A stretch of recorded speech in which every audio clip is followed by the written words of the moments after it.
England, 1066. A land of golden hills and ancient halls. Saxon kings had ruled for centuries from great timber halls. Their halls rang with feasting, fire, and the songs of warriors.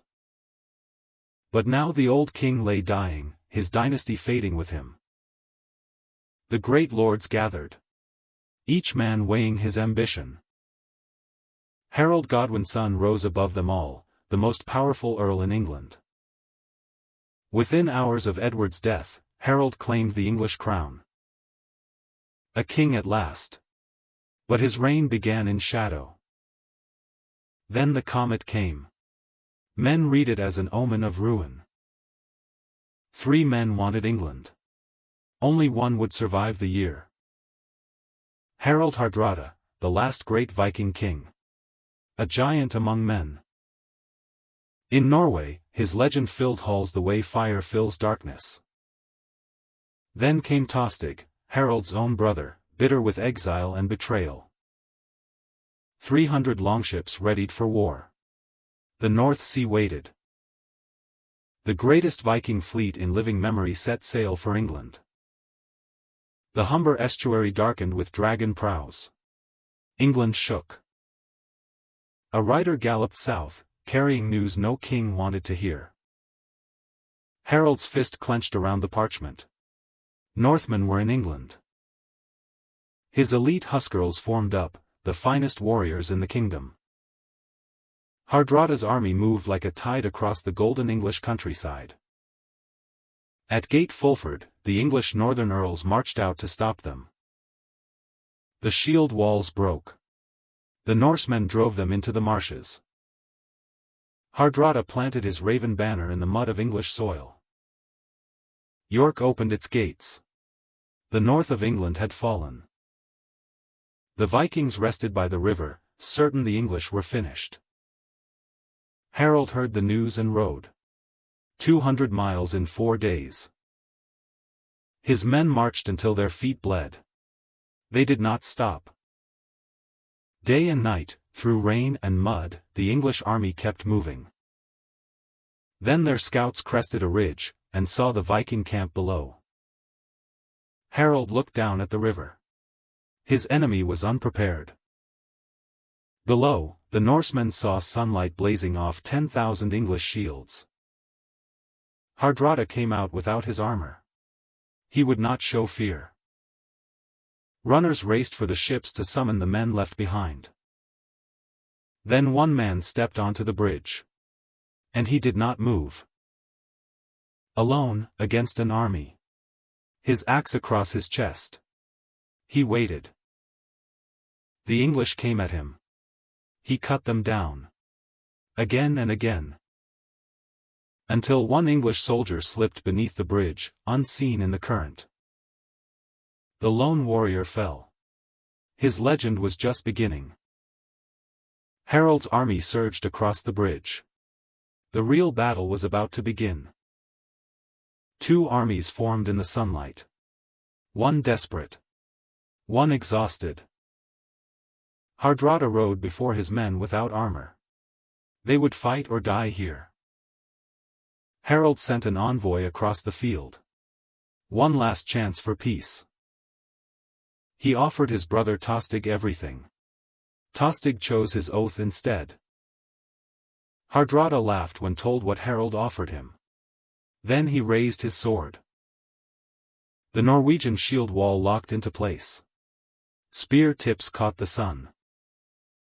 The English line advanced, step by step across the dry autumn grass. War cries rose from both sides. The ground itself seemed to tremble. The 2 walls crashed together like thunder meeting thunder. English-Dane axes split Norse shields like kindling. Hardrada himself fought like a force of nature. Men fell on both sides. On the horizon, Norwegian reinforcements ran, still buckling their armor as they came. Across the field, Harald watched his brother fight on the enemy side. The Norse wall began to break. English axes found every gap. Then an arrow found Hardrada. The greatest Viking king fell in English grass. The Norsemen saw their king fall. And the heart went out of them. Harald offered mercy even now. Some wars end with honor on both sides. Tostig refused. He would not outlive the battle his brother had won. The fresh Norwegian troops arrived at last, crashing into the English flank. English cavalry swept around to meet them, thundering across the meadow. The greatest battle England had seen in a generation raged in the autumn sun. The Huscarls broke the last Norse defensive circles, one by one. Tostig made his final stand against a great oak tree, sword raised. He fell with his sword in his hand. As he had chosen. The last Norsemen were pushed to the river. The battle was over. Harald offered the surviving fleet safe passage home. Mercy after fury. 300 ships had come. 24 carried the survivors home.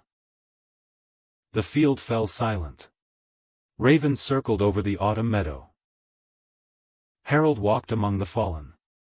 One of them was his own brother. His soldiers celebrated. Harald sat apart, staring into the fire. He had won the greatest victory in his kingdom. And he knew, deep in his bones, that it was not over. A rider came in the darkness before dawn. His horse near to dying. William of Normandy had landed in the south. England was invaded again. The Norman fleet had crossed the Channel in the night. William knelt on English soil, grabbed 2 fistfuls of earth, and laughed. Harald told his exhausted commanders they would march south. Immediately. The same men who had just won Stamford Bridge turned and marched south again. Their feet were still raw from the march north. His advisers begged him to wait. Harald would not hear it. They marched through London. The citizens pressed food into their hands. William burned Harald's own lands in Sussex. A deliberate provocation. It worked. Harald's pride flared. He ordered the march to Hastings. The English took position atop Senlac Hill, a strong place, if only they had been given time to rest. Below, William surveyed the ridge. He would have to come up to them. Harald stood where his banner could be seen.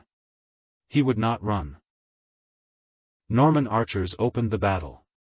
English arrows answered downhill. The English shield wall held. Norman attacks broke against it like waves. Then a Norman retreat lured English ferdmen off the ridge. A fatal mistake. Norman cavalry cut through the men who had broken formation. Harald fought in the center, refusing to yield an inch of ground.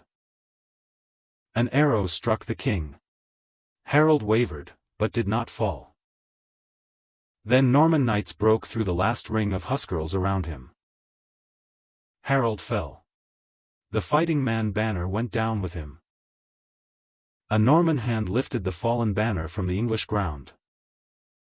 Without their king, the English army dissolved into the darkening forest. William climbed the hill alone and stood where Harald had stood. The Bayeux Tapestry recorded every moment. 1 year stitched in wool and thread. On Christmas Day, William was crowned in Westminster. England had a new king. He built the Tower of London. Stone where wood had stood. One by one, the English lords came to bow before the Norman king. Wildflowers grew where warriors had fallen. The river did not remember. The survivors sailed north. 24 ships from 300. Norway heard the news in silence. The age of Harald Hardrada was over. The skalds began to compose. His deeds would outlive his bones. A ship sails toward the horizon. The Viking age sails with it. Stone castles rose across England. A new world built over the old. William surveyed every acre of his kingdom in the Doomsday Book. English and Norman French collided, and became something new between them. The Derwent flows on, undisturbed, as it has for 1,000 years. The old man tells the children about the Viking on the bridge. 1 year reshaped the borders of the world. 3 battles. 1 island. The battle left marks on the land that centuries could not erase. A Viking axe still sleeps in the earth at Stamford Bridge. His grave is in Nidaros Cathedral. Norway remembers her greatest king. Today, Stamford Bridge is a quiet English village beside a quiet river. But in Norway, his saga is still sung. The last Viking lives. 2 forced marches, 400 miles. No army in history moved faster. In 1 year, 3 kings, 2 invasions, 2 battles, 1 conquest. What if Hardrada had won? England might have become a Norse kingdom. Historians still marvel at the lone warrior who held a bridge alone. Stand on that bridge today, and 1066 is very close. Perhaps, in the morning mist, a great figure still stands guard. And on Senlac Hill, a king watches the horizon, still waiting. The man on the bridge has no name. But his legend is eternal. His name is carved in stone in Norway. It will never fade. A new dawn over Stamford Bridge. The same light. The same river. 3 shields. 3 kingdoms. 3 fates. 1 unforgettable year. The river flows through every season. History flows the same way. Every great story ends. But this one was never truly finished. 400 miles in 8 days. Harold Godwinson's greatest and final march. Before the armies came, England was this: golden hills, quiet rivers, open sky. Living history brings the warriors back to life each year. The longships still sail in fjords. The spirit of the Vikings lives on. From Newfoundland to Constantinople, the Norse world stretched across the earth.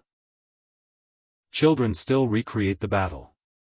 Some stories never grow old. The last great Viking battle, fought here, by this river, on a golden September day in 1066.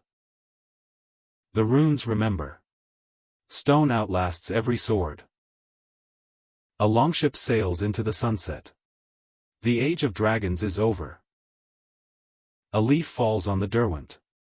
And floats south toward the sea. Across the fire, the skald sings. And the great king lives again. The bridge at Stamford, golden in the afternoon light. History made quiet. Harald, Tostig, the nameless warrior on the bridge. 4 faces. 1 story.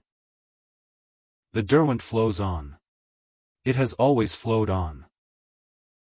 The last longship vanishes over the horizon. England will never be the same. Stamford Bridge, 1066. Where the Viking age ended. And the world changed forever.